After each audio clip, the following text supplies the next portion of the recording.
We've been long watching the situation around Kobani. We've been aware of the threat that they pose to that place and to the residents there. We have conducted airstrikes in and around Kobani to try to relieve some of that pressure. We have Richard Engel. Are you there, Richard? I am right on the Turkish-Syrian border. I'm looking right now at the town of Kobani, and there are what seem to be U.S. airstrikes taking place on ISIS targets around Kobani.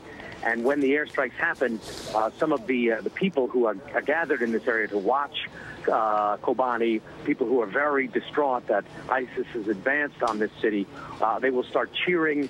They want to see much more American air power in action. There is, however, a timing issue here. ISIS has already made deep advances in this area, and these airstrikes that I'm watching right now may be coming too late to actually dislodge ISIS from this area. And Richard, that's the reason why I think the connections are so bad, because I'm on the border area and there's airstrikes going on. Okay, and Richard, mention something about Syria real quick. Sure. There's a town called Kobani, surrounded by ISIS, and if it falls, it's on the Kurdish border. And if it falls, there's going to be a mass slaughter. How do you think of what so far the campaign the United States and its allies have been carrying out? Has it, do you think, made an impact? I'm really shocked at how limited the campaign has been and that Kobani was allowed to fall. People in Kobani have been fighting for their lives against the advance of ISIS. ISIS advanced across an open plain and yet was still allowed to enter Kobani. It's astonishing. It's just astonishing that the administration has not stepped up this campaign by now. A blast apparently from a coalition airstrike on an IS position around the town. The battle for Kobani has become the focus and a key test right now of the struggle and the strategy against Islamic State. They launched an airstrike this morning, but I wish this had been done 5 or 10 days ago so these vultures wouldn't massacre the whole town and innocent people wouldn't die.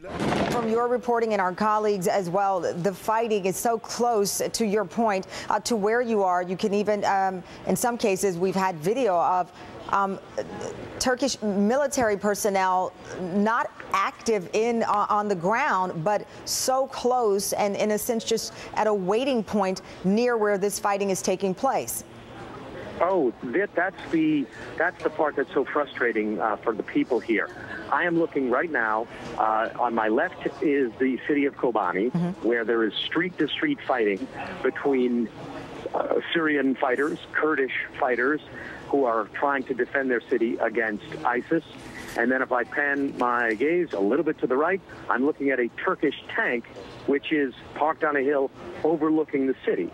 So if you are in this city and you are under attack and ISIS militants are moving street to street, and in some cases beheading people and threatening to behead more, and you can see a few hundred yards away Turkish military vehicles who could come to your aid and are not, you can imagine how frustrating that would be. And many people here say that Turkey is deliberately not doing enough to help. Richard, you use the word frustrating, but I'm sure for many of these people who stand there wondering if they will survive or what brutality will continue with ISIS, I mean, it seems that that would cause beyond frustration, but anger and a flurry of other hostile reactions toward Turkey and even the allies who continued with these airstrikes there that you are witnessing. And the Turks, as they sit on the border and watch this slaughter unfold, President Erdogan, formerly Prime Minister Erdogan of Turkey, is playing a double game with us.